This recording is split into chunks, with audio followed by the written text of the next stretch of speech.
The Red Queen's Race by Isaac Asimov. Originally published in the January 1949 issue of Astounding Stories magazine, which reproduced it in their June 1950 issue, carrying the same cover art and stories. It made one more magazine appearance in the October 1973 issue of an Italian publication called Urania. Anthology appearances include A World of Wonder in 1951, a Science Fiction Argosy in 1972, and The Future I in 1981. Its first appearance in a collection of the author's stories was The Early Asimov in 1972. Read by Darrell T. Smith II for my channel Quasar Spectra. The Red Queen's Race. Here's a puzzle for you, if you like. Is it a crime to translate a chemistry textbook into Greek? Or let's put it another way. If one of the country's largest atomic power plants is completely ruined in an unauthorized experiment, is an admitted accessory to that act a criminal? These problems only developed with time, of course. We started with the atomic power plant. Drained. I really mean drained. I don't know exactly how large the fissionable power source was, but in 2 flashing microseconds it had all fissioned. No explosion, no undue gamma-ray density. It was merely that every moving part in the entire structure was fused. The entire main building was mildly hot. The atmosphere for 2 miles in every direction was gently warm. Just a dead, useless building which later on took $100 million to replace. It happened about 3 a.m, and they found Elmer Tywood alone in the central source chamber. The findings of 24 close-packed hours can be summarized quickly. 1. Elmer Tywood, Ph.D., SCD, Fellow of this and Honorary that, one-time youthful participant of the original Manhattan Project, and now full professor of nuclear physics, was no interloper. He had a Class A pass, unlimited, but no record could be found as to his purpose in being there just then. A table on casters contained equipment which had not been made on any recorded requisition. It, too, was a single fused mass, not quite too hot to touch. 2. Elmer Tywood was dead. He lay next to the table, his face congested, nearly black. No radiation effect, no external force of any sort. The doctor said apoplexy. 3. In Elmer Tywood's office safe were found 2 puzzling items, i.e., 20 foolscap sheets of apparent mathematics and a bound folio in a foreign language which turned out to be Greek. The subject matter, on translation, turning out to be chemistry. The secrecy which poured over the whole mess was something so terrific as to make everything that touched it dead. It's the only word that can describe it. 27 men and women, all told, including the Secretary of Defense, the Secretary of Science, and 2 or 3 others so top-notch that they were completely unknown to the public, entered the power plant during the period of investigation.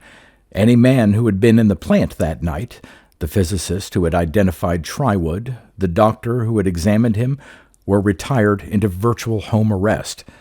No newspaper ever got the story. No inside dopster got it. A few members of Congress got part of it, and naturally so. Anyone or any group or any country that could suck all the available energy out of the equivalent of perhaps 50 to 100 pounds of plutonium without exploding it had America's industry and America's defense so snugly in the palm of the hand that the light and life of 160 million people could be turned off between yawns. Was it Tywood? Or Tywood and others? Or just others through Tywood? And my job? I was decoy, or front man, if you like. Someone had to hang around the university and ask questions about Tywood. After all, he was missing.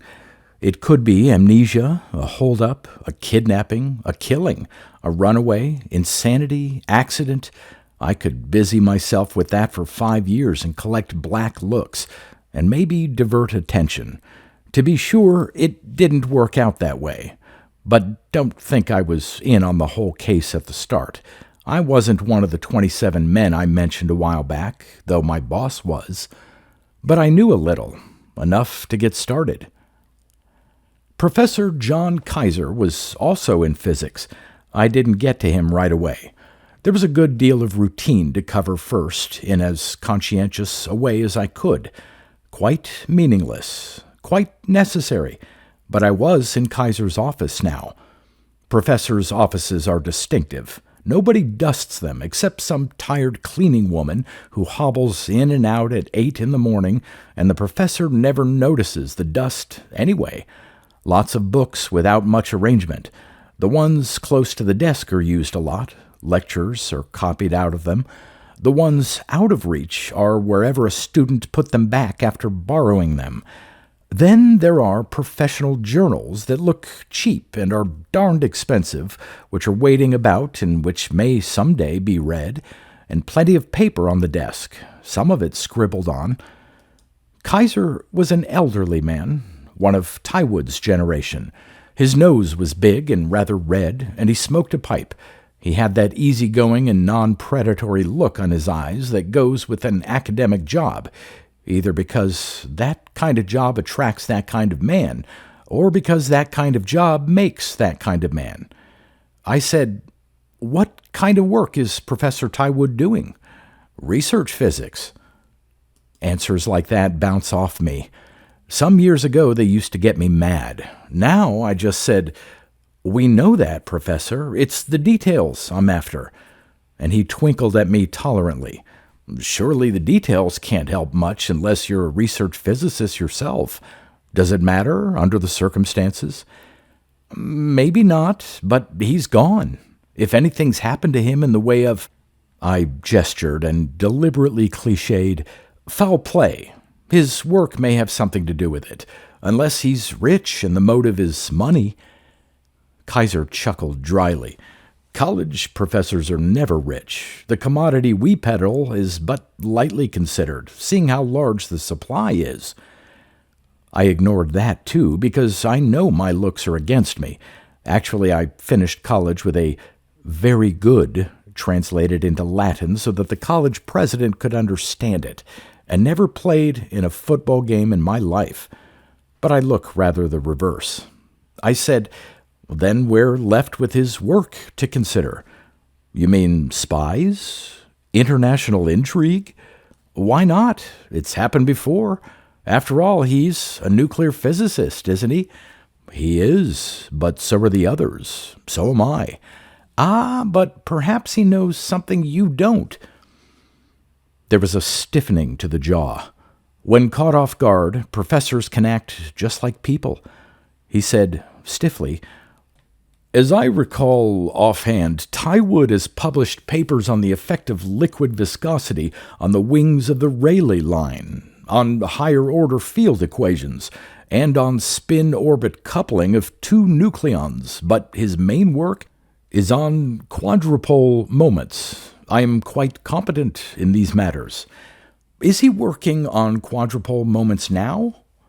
I tried not to bat an eye, and I think I succeeded. "Yes, in a way." He almost sneered. "He may be getting to the experimental stage finally. He's spent most of his life, it seems, working out the mathematical consequences of a special theory of his own. Like this." And I tossed a sheet of foolscap at him. That sheet was one of those in the safe in Tywood's office. The chances, of course, were that the bundle meant nothing, if only because it was a professor's safe. That is, things are sometimes put in at the spur of the moment because the logical drawer was filled with unmarked exam papers. And, of course, nothing is ever taken out. We had found in that safe dusty little vials of yellowish crystals with scarcely legible labels, some mimeographed booklets dating back to World War II, and marked "restricted." a copy of an old college yearbook, and some correspondence concerning a possible position as Director of Research for American Electric, dated 10 years back, and, of course, chemistry in Greek. The foolscap was there, too. It was rolled up like a college diploma, with a rubber band about it, and had no label or descriptive title. Some 20 sheets were covered with ink marks, meticulous and small. I had one sheet of that foolscap. I don't think any one man in the world had more than one sheet, and I'm sure that no man in the world but knew that the loss of his particular sheet and of his particular life would be as nearly simultaneous as the government could make it. So I tossed the sheet at Kaiser, as if it were something I'd found blowing about the campus. He stared at it, and then looked at the backside, which was blank. His eyes moved down from the top to the bottom, then jumped back to the top. "I don't know what this is about," he said, and the words seemed sour to his own taste. I didn't say anything, just folded the paper and shoved it back into the inside jacket pocket. Kaiser added petulantly, "It's a fallacy you laymen have that scientists can look at an equation and say, 'Ah, yes,' and go on to write a book about it. Mathematics has no existence of its own.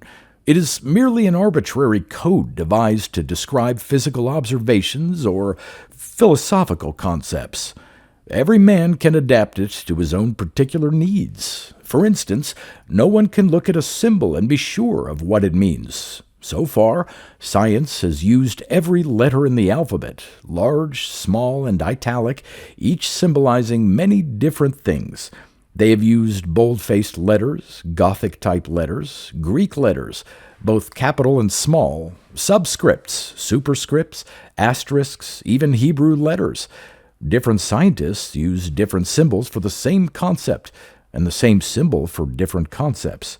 So, if you show a disconnected page like this to any man without information as to the subject being investigated or the particular symbology used, he could absolutely not make sense out of it." I interrupted.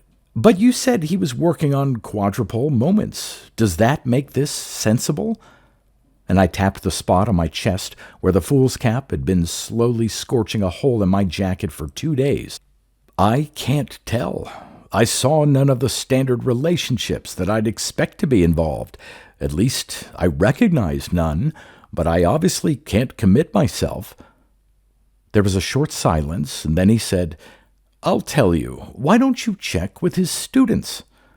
I lifted my eyebrows. "You mean in his classes?" He seemed annoyed. "No, for heaven's sake. His research students, his doctoral candidates. They've been working with him. They'll know the details of that work better than I or anyone in the faculty could possibly know it." "It's an idea," I said casually. It was, too. I don't know why, but I wouldn't have thought of it myself. I guess it's because it's only natural to think that any professor knows more than any student. Kaiser latched onto a lapel as I rose to leave. "And besides," he said, "I think you're on the wrong track. This is in confidence, you understand, and I wouldn't say it except for the unusual circumstances, but Tywood is not thought of too highly in the profession. Oh, he's an adequate teacher, I'll admit, but his research papers have never commanded respect. There has always been a tendency towards vague theorizing, unsupported by experimental evidence. That paper of yours is probably more of it. No one could possibly want to kidnap him because of it."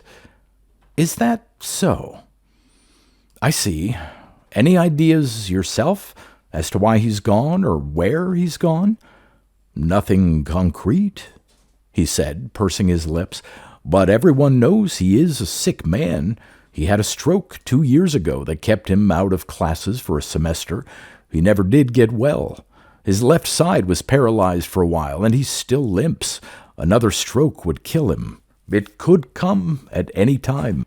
"You think he's dead, then?" "It's not impossible." "But where's the body, then?" "Well, really, that is your job, I think." It was, and I left. I interviewed each one of Tywood's 4 research students in a volume of chaos called A Research Laboratory. These student research laboratories usually have 2 hopefuls working therein, said 2 constituting a floating population, since every year or so they are alternately replaced. Consequently, the laboratory has its equipment stacked in tiers. On the laboratory benches is the equipment immediately being used, and in 3 or 4 of the handiest drawers are replacements or supplements which are likely to be used. In the farther drawers, in the shelves reaching up to the ceiling, in odd corners are fading remnants of the past student generations, oddments never used and never discarded. It is claimed, in fact, that no research student ever knew all the contents of his laboratory. All 4 of Tywood's students were worried, but 3 were worried mainly by their own status.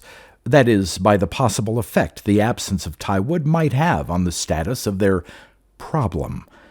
I dismissed those 3, who all have their degrees now, I hope, and called back the 4th. He had the most haggard look of all, and had been least communicative, which I considered a hopeful sign. He now sat stiffly in the straight-backed chair at the right of the desk, while I leaned back in a creaky old swivel chair and pushed my hat off my forehead. His name was Edwin Howe, and he did get his degree later on. I know that for sure, because he's a big wheel in the Department of Science now. I said, "You do the same work the other boys do, I suppose?" "It's all nuclear work in a way, but it's not all exactly the same." He shook his head slowly. "We take different angles. You have to have something clear-cut, you know, or you won't be able to publish. We've got to get our degrees." He said it exactly the way you or I might say. "We've got to make a living." At that, maybe it's the same thing for them. I said, "All right, what's your angle?" He said, "I do the math. I mean, with Professor Tywood." "What kind of math?" And he smiled a little, getting the same sort of atmosphere about him that I had noticed in Professor Kaiser's case that morning. A sort of, "Do you really think I can explain all my profound thoughts to stupid little you?" sort of atmosphere. All he said aloud, however, was, "That would be rather complicated to explain." "I'll help you," I said. "Is that anything like it?" And I tossed the fool's cap sheet at him. He didn't give it any once-over. He just snatched it up and let out a thin wail. "Where'd you get this?" "From Tywood's safe." "Do you have the rest of it, too?" "It's safe," I hedged. He relaxed a little, just a little. "You didn't show it to anybody, did you?" "I showed it to Professor Kaiser." Howe made an impolite sound with his lower lip and front teeth. "That jackass! What did he say?" I turned the palms of my hands upward, and Howe laughed. Then he said, in an offhand manner, "Well, that's the sort of stuff I do." "And what's it all about? Put it so I can understand it." There was distinct hesitation. He said, "Now look, this is confidential stuff. Even Pop's other students don't know anything about it. I don't even think I know all about it. This isn't just a degree I'm after, you know. It's Pop Tywood's Nobel Prize, and it's going to be an assistant professorship for me at Caltech. This has got to be published before it's talked about." And I shook my head slowly and made my words very soft. "No, son, you have it twisted. You'll have to talk about it before it's published, because Tywood's gone, and maybe he's dead, and maybe he isn't. And if he's dead, maybe he's murdered. And when the department has a suspicion of murder, everybody talks. Now, it will look bad for you, kid, if you try to keep secrets." It worked. I knew it would, because everyone reads murder mysteries and knows all the cliches. He jumped out of his chair and rattled the words off as if he had a script in front of him.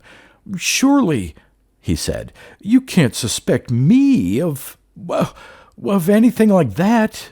Why, my career—" I shoved him back into his chair with the beginnings of a sweat on his forehead. I went into the next line. I don't suspect anybody of anything yet, and you won't be in any trouble if you talk, chum. He was ready to talk. Now, this is all in strict confidence. Poor guy. He didn't know the meaning of the word strict. He was never out of eyeshot of an operator from that moment till the government decided to bury the whole case, with one final comment of, quote, unquote. I'm not kidding. To this day, the case is neither opened nor closed. It's just, He said dubiously, You know what time travel is, I suppose? Well, sure, I knew what time travel was. My oldest kid is 12, and he listens to the afternoon video programs till he swells up visibly with the junk he absorbs at the ears and eyes. What about time travel? I said. In a sense, we can do it. Actually, it's only what you might call micro-temporal translation. I almost lost my temper. In fact, I think I did. It seemed obvious that the squirt was trying to diddle me, and without subtlety. I'm used to having people think I look dumb, but not that dumb. I said through the back of my throat, Are you going to tell me that Tywin is out somewhere in time, like Ace Rogers, the Lone Time Ranger? That was Junior's favorite program. Ace Rogers was stopping Genghis Khan single-handed that week. But he looked as disgusted as I must have. No, he yelled. I don't know where Pop is. If you'd listen to me, I said micro-temporal translation. Now, this isn't a video show, and it isn't magic. This happens to be science. For instance, you know about matter-energy equivalence, I suppose. I nodded sourly. Everyone knows about that since Hiroshima and the last war but one. All right, then, he went on. That's good for a start. Now, if you take a known mass of matter and apply temporal translation to it, send it back in time, you are, in effect, creating matter at the point in time to which you are sending it. To do that, you must use an amount of energy equivalent to the amount of matter you have created. In other words, to send a gram, or say an ounce, of anything back in time, you have to disintegrate an ounce of matter completely to furnish the energy required. I said. That's to create the ounce of matter in the past, but aren't you destroying an ounce of matter by removing it from the present? Doesn't that create the equivalent amount of energy? And he looked just about as annoyed as a fellow sitting on a bumblebee that wasn't quite dead. Apparently, laymen are never supposed to question scientists. He said, I was trying to simplify it so you would understand it. Actually, it's more complicated. It would be very nice if we could use the energy of disappearance to cause it to disappear, but that would be working in a circle, believe me. The requirements of entropy would forbid it. To put it more rigorously, the energy is required to overcome temporal inertia, and it just works out so that the energy in ergs required to send back a mass in grams is equal to that mass times the square of the speed of light in centimeters per second, which just happens to be the Einstein mass-energy equivalence equation. I can give you the mathematics, you know. I know. I waved some of that misplaced eagerness back. But was all this worked out experimentally, or is it just on paper? Obviously, the thing was to keep him talking. He had that queer light in his eye that every research student gets, I am told, when he is asked to discuss his problem. He'll discuss it with anyone, even with a dumb flatfoot, which was convenient at the moment. You see, he said, like a man slipping you the inside dope on a shady business deal, what started the whole thing was this neutrino business. They've been trying to find that neutrino since the late 30s, and they haven't succeeded. It's a subatomic particle which has no charge and has a mass much less than even an electron. Naturally, it's next to impossible to spot and hasn't been spotted yet. But they keep looking because, without assuming that a neutrino exists, the energetics of some nuclear reactions can't be balanced. So Pop Tywood got the idea about 20 years ago that some energy was disappearing in the form of matter, back into time.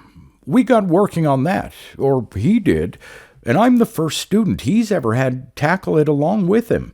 Obviously, we had to work with tiny amounts of material, and, well, it was just a stroke of genius on Pop's part to think of using traces of artificial radioactive isotopes.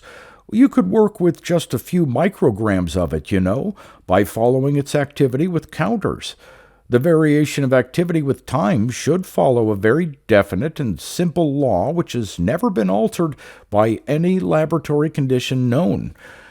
Well, we'd send a spec back 15 minutes, say, and 15 minutes before we did that, everything was arranged automatically, you see. The count jumped to nearly double what it should be, fell off normally, and then dropped sharply at the moment it was sent back below where it would have been normally. The material overlapped itself in time, you see, and for 15 minutes we counted the doubled material. I interrupted. You mean you have the same atoms existing in two places at the same time? Yes, he said with mild surprise. Why not? That's why we use so much energy, the equivalent of creating those atoms. And then he rushed on. Now I'll tell you what my particular job is. If you send back the material 15 minutes, it is apparently sent back to the same spot relative to the Earth, despite the fact that in 15 minutes the Earth moved 16,000 miles around the Sun, and the Sun itself moves more thousand miles, and so on. But there are certain tiny discrepancies which I've analyzed and which turn out to be due, possibly, to two causes.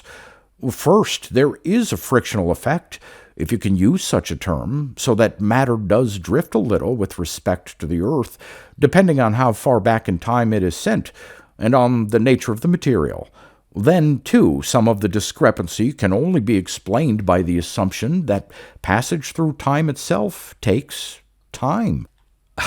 How's that? I said. What I mean is that some of the radioactivity is evenly spread throughout the time of translation, as if the material tested had been reacting during backward passage through time by a constant amount. My figures show that, well, if you were to be moved backward in time, you would age 1 day for every 100 years. Or, to put it another way, if you could watch a time dial which recorded the time outside a time machine, your watch would move forward 24 hours, while the time dial moved back 100 years. That's a universal constant, I think, because the speed of light is a universal constant. Anyway, that's my work. After a few minutes in which I chewed all this, I asked, "Where did you get the energy needed for your experiments?" "They ran out a special line from the power plant. Pop's a big shot there and swung the deal." What was the heaviest amount of material you sent into the past?" "Oh," he sent his eyes upwards. "I think we shot back 1/100th of a milligram once. That's 10 micrograms. Ever try sending anything into the future?" "Well, that won't work," he put in quickly. "Impossible. You can't change signs like that because the energy required becomes more than infinite. It's a one-way proposition." I looked hard at my fingernails. "How much material could you send back in time if you fissioned about, say, 100 pounds of plutonium?" Things, I thought, were becoming, if anything, too obvious. The answer came quickly. "In plutonium fission," he said, "not more than 1 or 2% of the mass is converted into energy.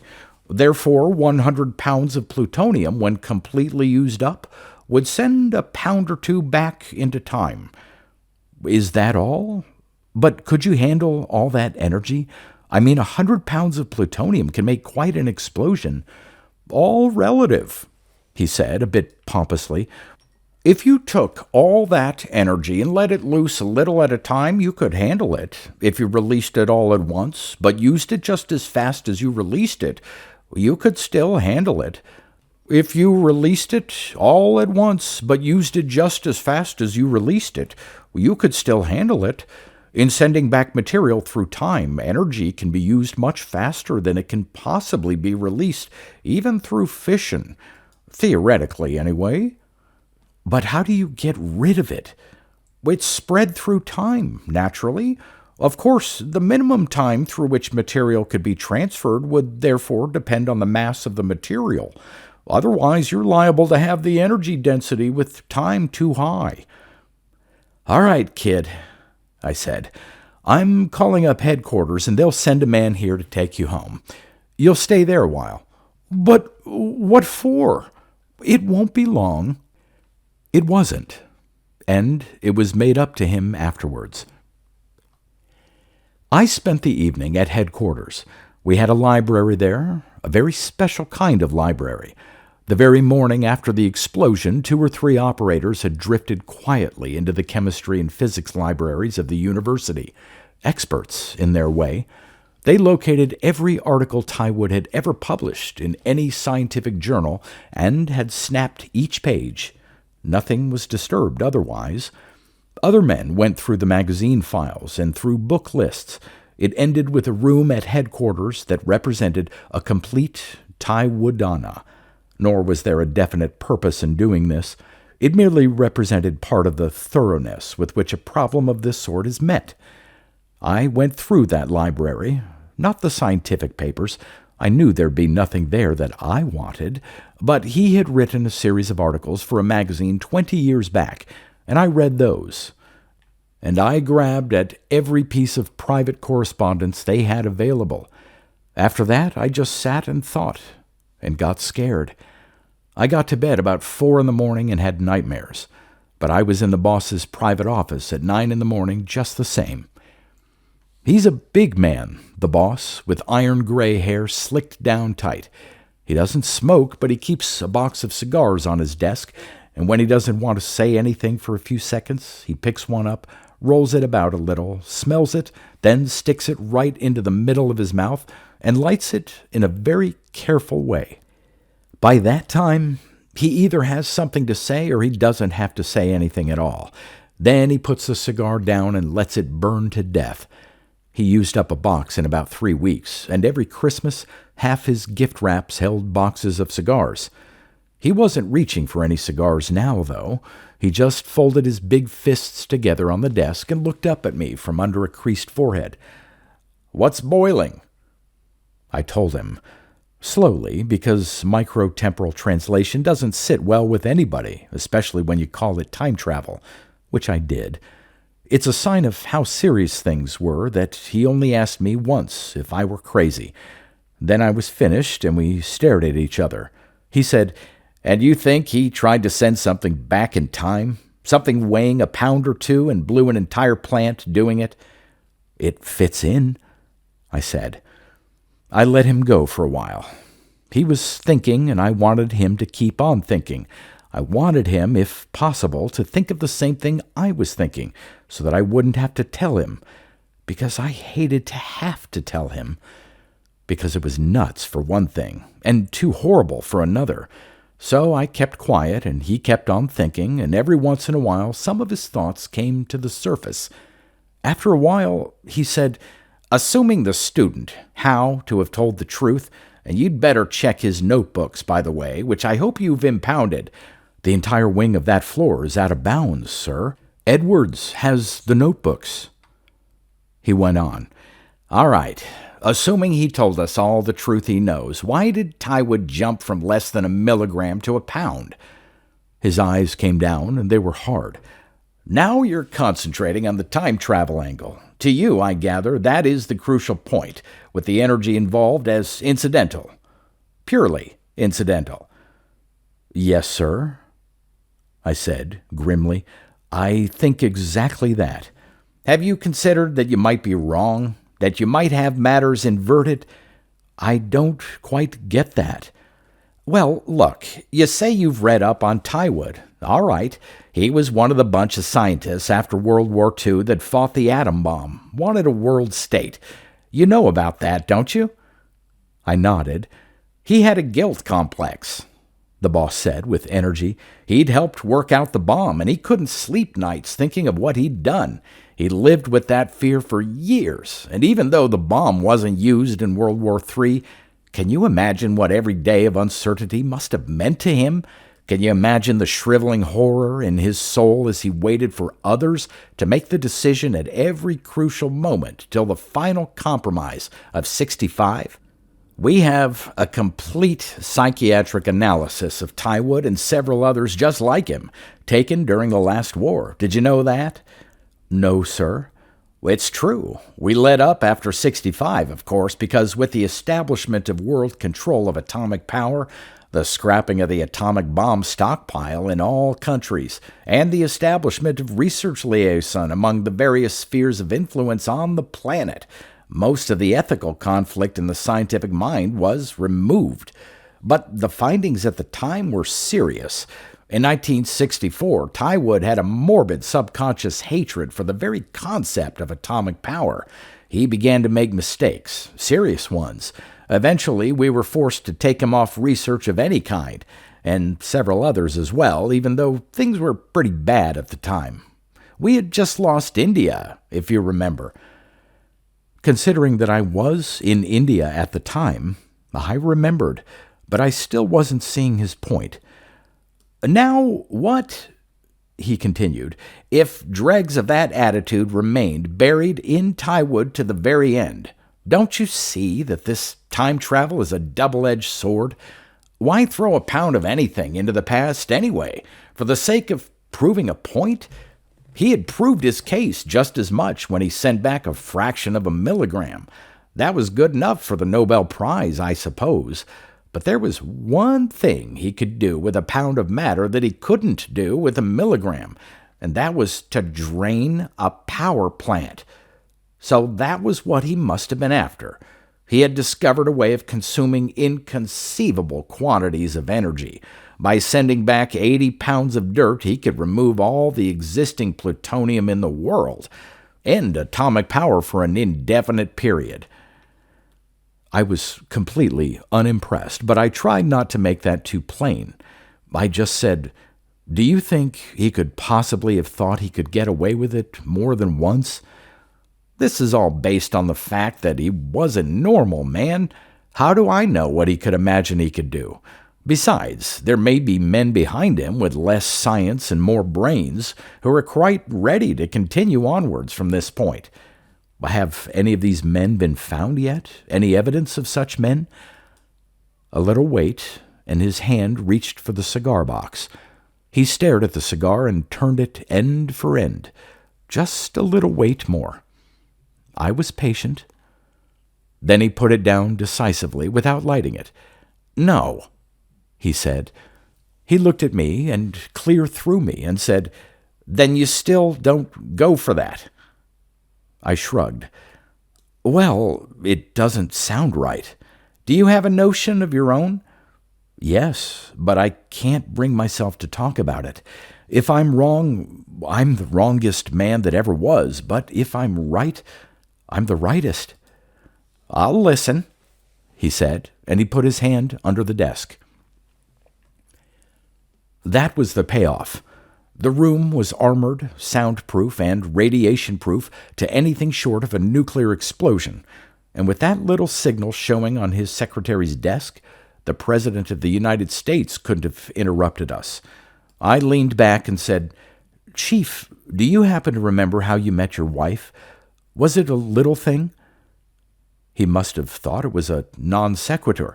What else could he have thought? But he was giving me my head now, having his own reasons, I suppose. He just smiled and said, "I sneezed and she turned around. It was at a street corner." "What made you be on that street corner just then? What made her be? Do you remember just why you sneezed, where you caught the cold, or where the speck of dust came from? Imagine how many factors had to intersect in just the right place at just the right time for you to meet your wife." I suppose we would have met some other time, if not then. But you can't know that. How do you know whom you didn't meet? Because once, when you might have turned around, you didn't. Because once, when you might have been late, you weren't. Your life forks at every instant, and you go down one of the forks almost at random, and so does everyone else. Start 20 years ago, and the forks diverge further and further with time. You sneezed and met a girl and not another. As a consequence, you made certain decisions, and so did the girl you didn't meet, and the man who did meet her, and the people you all met thereafter, and your family, her family, their family, and your children. Because you sneezed 20 years ago, 5 people, or 50, or 500 might be dead now who would have been alive, or might be alive who would have been dead. Move it 200 years ago, 2,000 years ago, and a sneeze, even by someone no history ever heard of, might have meant that no one now alive would have been alive. The boss rubbed the back of his head. Widening ripples. I read a story once. So did I. It's not a new idea, but I want you to think about it for a while, because I want to read to you from an article by Professor Elmer Tywood in a magazine 20 years old. It was just before the last war. I had copies of the film in my pocket, and the white wall made a beautiful screen, which was what it was meant to do. The boss made a motion to turn about, but I waved him back. "No, sir," I said. "I want to read this to you, and I want you to listen to it." He leaned back. "The article," I went on, "is entitled Man's First Great Failure." Remember, this was just before the war, when the bitter disappointment at the final failure of the United Nations was at its height. What I will read are some excerpts from the first part of the article. It goes like this, quote, "That man, with his technical perfection, has failed to solve the great sociological problems of today is only the second immense tragedy that has come to the race. The first, and perhaps the greater, was that once these same great sociological problems were solved, and yet these solutions were not permanent because the technical perfection we have today did not then exist. It was a case of having bread without butter, or butter without bread, never both together. Consider the Hellenic world from which our philosophy, our mathematics, our ethics, our art, our literature, our entire culture, in fact, stem. In the days of Pericles, Greece, like our own world in microcosm, was a surprisingly modern potpourri of conflicting ideologies and ways of life. But then Rome came, adopting the culture, but bestowing and enforcing peace. To be sure, the Pax Romana lasted only 200 years, but no like period has existed since. War was abolished. Nationalism did not exist. The Roman citizen was empire-wide. Paul of Tarsus and Flavius Josephus were Roman citizens. Spaniards, North Africans, Illyrians assumed the purple. Slavery existed, but it was an indiscriminate slavery, imposed as a punishment, incurred as the price of economic failure, brought on by the fortunes of war. No man was a natural slave because of the color of his skin or the place of his birth. Religious toleration was complete. If an exception was made early in the case of the Christians, it was because they refused to accept the principle of toleration, because they insisted that only they themselves knew truth, a principle abhorrent to the civilized Roman. With all of Western culture under a single polis, with the cancer of religious and national particularism and exclusivism absent, with a high civilization in existence, why could not man hold his gains? It was because technologically ancient Hellenism remained backward. It was because without a machine civilization, the price of leisure, and hence civilization and culture, for the few was slavery for the many, because the civilization could not find the means to bring comfort and ease to all the population. Therefore, the depressed classes turned to the other world and to religions which spurned the material benefits of this world, so that science was made impossible in any true sense for over a millennium. And further, as the initial impetus of Hellenism waned, the empire lacked the technological powers to beat back the barbarians. In fact, it was not until after 1500 AD that war became sufficiently a function of the industrial resources of a nation to enable the settled people to defeat invading tribesmen and nomads with ease. Imagine, then, if somehow the ancient Greeks had learned just a hint of modern chemistry and physics. Imagine if the growth of the empire had been accompanied by the growth of science, technology, and industry. Imagine an empire in which machinery replaced slaves, in which all men had a decent share of the world's goods, in which the legion became the armored column against which no barbarians could stand. Imagine an empire which would therefore spread all over the world without religious or national prejudices.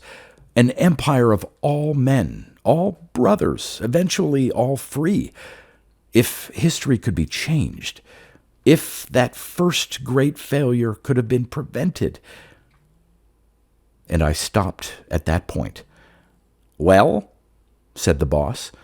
"Well," I said, "I think it isn't difficult to connect all that with the fact that Tywood blew an entire power plant in his anxiety to send something back to the past.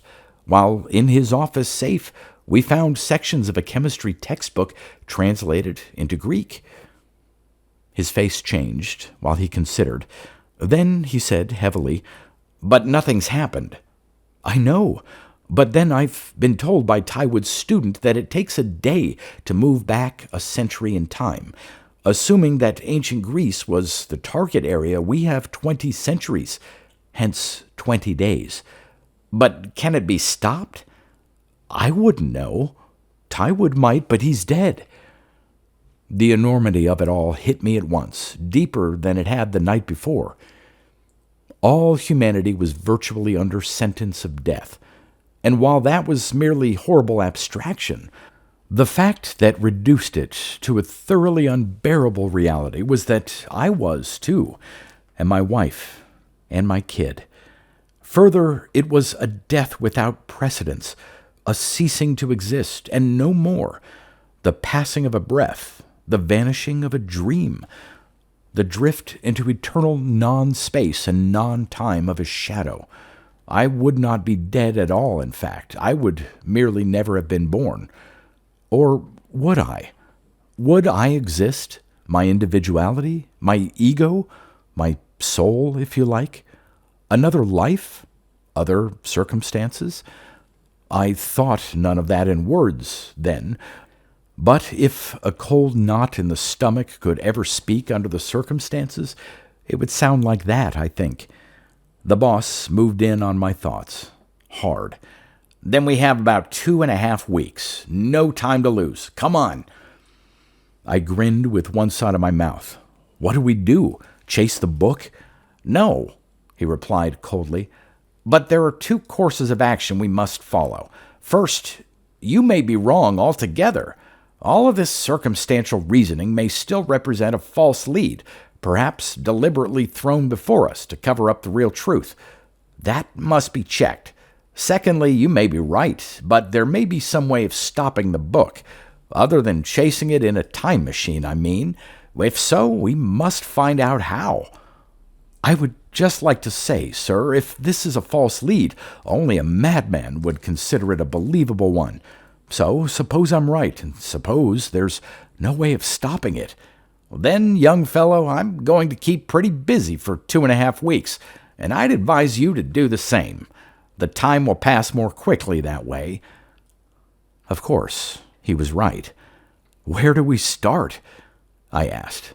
"The first thing we need is a list of all men and women on the government payroll under Tywood." "Why?" "Reasoning. Your specialty, you know. Tywood doesn't know Greek. I think we can assume with fair safety, so someone else must have done the translating. It isn't likely that anyone would do a job like that for nothing, and it isn't likely that Tywood would pay out of his personal funds, not on a professor's salary. He might, I pointed out, have been interested in more secrecy than a government payroll affords. Why? Where was the danger? Is it a crime to translate a chemistry textbook into Greek? Who would ever deduce from that a plot such as you've described? It took us half an hour to turn up the name of Mycroft James Boulder, listed as consultant, and to find out that he was mentioned in the university catalog as assistant professor of philosophy, and to check by telephone that among his many accomplishments was a thorough knowledge of Attic Greek, which was a coincidence because, with the boss reaching for his hat, the interoffice teletype clicked away, and it turned out that Mycroft James Boulder was in the anteroom at the end of a 2-hour continuing insistence that he see the boss. The boss put his hat back and opened his office door. Professor Mycroft James Boulder was a gray man. His hair was gray and his eyes were gray. His suit was gray, too. But most of all, his expression was gray. Gray with a tension that seemed to twist at the lines in his thin face. Boulder said softly, "I've been trying for 3 days to get a hearing, sir, with a responsible man. I can get no higher than yourself." "I may be high enough," said the boss. "What's on your mind?" "It is quite important that I be granted an interview with Professor Tywood." "Do you know where he is?"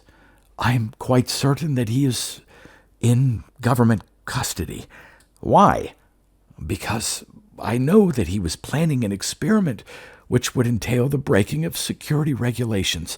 Events since, as nearly as I can make them out, flow naturally from the supposition that security regulations have indeed been broken.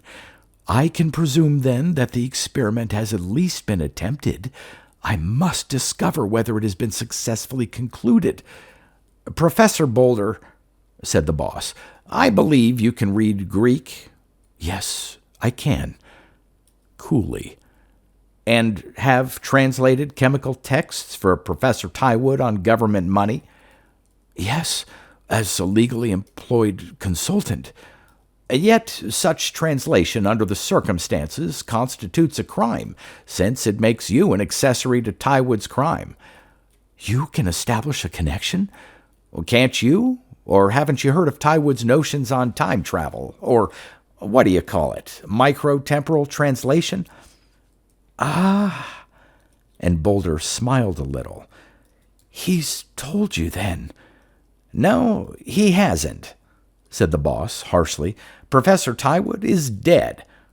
"What? Well, then I don't believe you."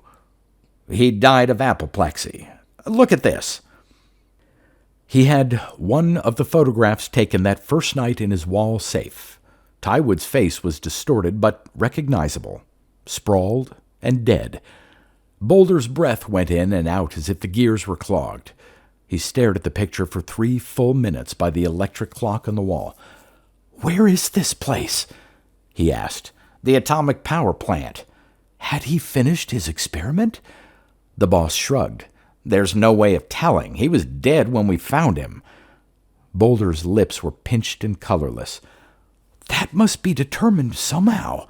A commission of scientists must be established, and, if necessary, the experiment must be repeated." But the boss just looked at him and reached for a cigar. I've never seen him take longer, and when he put it down, curled in its unused smoke, he said, "Tywood wrote an article for a magazine 20 years ago." "Oh," and the professor's lips twisted. "Is that what gave you your clue? You may ignore that. The man is only a physical scientist and knows nothing of either history or sociology. A schoolboy's dreams and nothing more." "Then you don't think sending your translation back will inaugurate a golden age, do you?" "Of course not. Do you think you can graft the developments of 2,000 years of slow labor onto a child society not ready for it?" Do you think a great invention or a great scientific principle is born full-grown in the mind of a genius divorced from his cultural milieu? Newton's enunciation of the law of gravity was delayed for 20 years because the then current figure for the Earth's diameter was wrong by 10%. Archimedes almost discovered calculus but failed because Arabic numerals, invented by some nameless Hindu or group of Hindus, were unknown to him. For that matter, the mere existence of a slave society in ancient Greece and Rome meant that machines could scarcely attract much attention, slaves being so much cheaper and more adaptable, and men of true intellect could scarcely be expected to spend their energies on devices intended for manual labor. Even Archimedes, the greatest engineer of antiquity, refused to publish any of his practical inventions, only mathematical abstractions. And when a young man asked Plato of what use geometry was, he was forthwith expelled from the academy as a man with a mean, unphilosophic soul. Science does not plunge forward. It inches along in the directions permitted by the greater forces that mold society, and which are in turn molded by society. And no great man advances but on the shoulders of the society that surrounds him. The boss interrupted him at that point. Suppose you tell us what your part in Tywood's work was, then. We'll take your word for it that history cannot be changed. Oh, it can, but not purposefully. You see, when Tywood first requested my services in the matter of translating certain textbook passages into Greek, I agreed for the money involved, but he wanted the translation on parchment. He insisted on the use of ancient Greek terminology, the language of Plato, to use his words, regardless of how I had to twist the literal significance of passages, and he wanted it handwritten in rolls. I was curious. I, too, found his magazine article. It was difficult for me to jump to the obvious conclusion, since the achievements of modern science transcends the imaginings of philosophy in so many ways. But I learned the truth eventually, and it was at once obvious that Tywood's theory of changing history was infantile. There are 20 million variables for every instant of time, and no system of mathematics, no mathematical psychohistory, to coin a phrase, has yet been developed to handle that ocean of varying functions. In short, any variation of events 2,000 years ago would change all subsequent history, but in no predictable way. The boss suggested with a false quietness. Like the pebble that starts the avalanche, right? Exactly.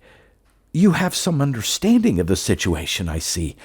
I thought deeply for weeks before I proceeded, and then I realized how I must act. Must act. There was a low roar. The boss stood up and his chair went over backward. He swung around his desk and he had a hand on Boulder's throat. I was stepping out to stop him, but he waved me back. He was only tightening the necktie a little. Boulder could still breathe. He had gone very white, and for all the time that the boss talked, he restricted himself to just that, breathing. And the boss said, "Sure, I can see how you decided you must act. I know that some of you brain-sick philosophers think the world needs fixing. You want to throw the dice again and see what turns up. Maybe you don't even care if you're alive in the new setup, or that no one can possibly know what you've done. But you're going to create just the same. You're going to give God another chance, so to speak. Maybe I just want to live, but the world could be worse. In 20 million different ways it could be worse. A fellow named Wilder once wrote a play called The Skin of Our Teeth. Maybe you've read it. Its thesis was that mankind survived by just the skin of their teeth. No, I'm not going to give you a speech about the Ice Age nearly wiping us out. I don't know enough. I'm not even going to talk about the Greeks winning at Marathon, the Arabs being defeated at Tours, the Mongols turning back at the last minute without even being defeated, because I'm no historian. But take the 20th century. The Germans were stopped at the Marne twice in World War I. Dunkirk happened in World War II, and somehow the Germans were stopped in Moscow and Stalingrad. We could have used the atom bomb in the last war, and we didn't. And just when it looked as if both sides would have to, the Great Compromise happened, just because General Bruce was delayed in taking off from the Ceylon airfield long enough to receive the message directly. One after the other, just like that, all through history. Lucky breaks. For every if that didn't come true, that would have made wondermen of all of us. If it had, there were 20 ifs that didn't come true that would have brought disaster to all of us if they had. You're gambling on that 1 in 20 chance, gambling every life on Earth. And you've succeeded, too, because Tywood did send that text back. He ground out that last sentence and opened his fist so that Boulder could fall out and back into his chair. And Boulder laughed. "You fool!" he gasped bitterly. "How close you can be, and yet how widely you can miss the mark. Tywood did send his book back then? You're sure of that?" "No chemical textbook in Greek was found on the scene," said the boss grimly, "and millions of calories of energy had disappeared, which doesn't change the fact, however, that we have 2.5 weeks in which to make things interesting for you." "Oh, nonsense. No foolish dramatics, please. Just listen to me and try to understand. There were Greek philosophers once named Leucippus and Democritus who evolved an atomic theory. All matter, they said, was composed of atoms. Varieties of atoms were distinct and changeless, and by their different combinations with each other formed the various substances found in nature. That theory was not the result of experiment or observation. It came into being, somehow full-grown. The didactic Roman poet Lucretius, in his De Rerum Natura, on the nature of things, elaborated on that theory and throughout manages to sound startlingly modern. In Hellenistic times, Hero built a steam engine, and weapons of war became almost mechanized. The period has been referred to as an abortive mechanical age, which came to nothing because somehow it neither grew out of nor fitted into its social and economic milieu. Alexandrian science was a queer and rather inexplicable phenomenon. Then one might mention the old Roman legend about the books of the Sibyl that contained mysterious information direct from the gods.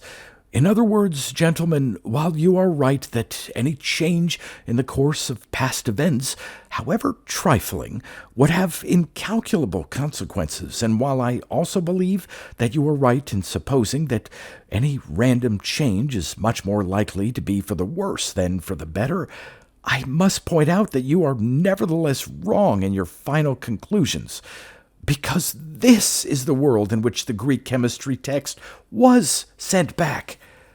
This has been a Red Queen's race, if you remember your Through the Looking Glass. In the Red Queen's country, one had to run as fast as one could, merely to stay in the same place. And so it was in this case.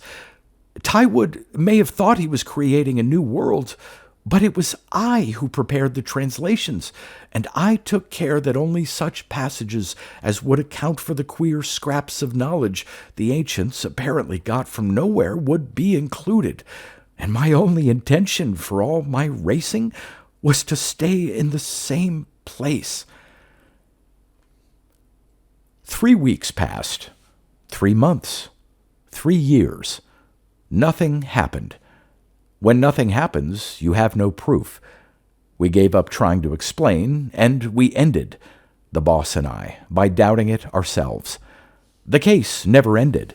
Boulder could not be considered a criminal without being considered a world savior as well, and vice versa.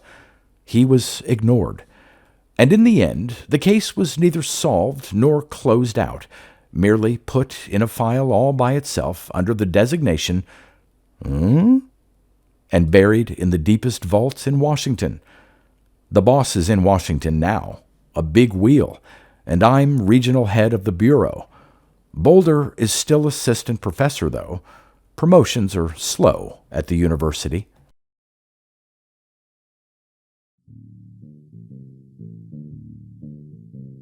You've been listening to pre-1990s speculative fiction readings with a highlight on science fiction by Darrell T. Smith II.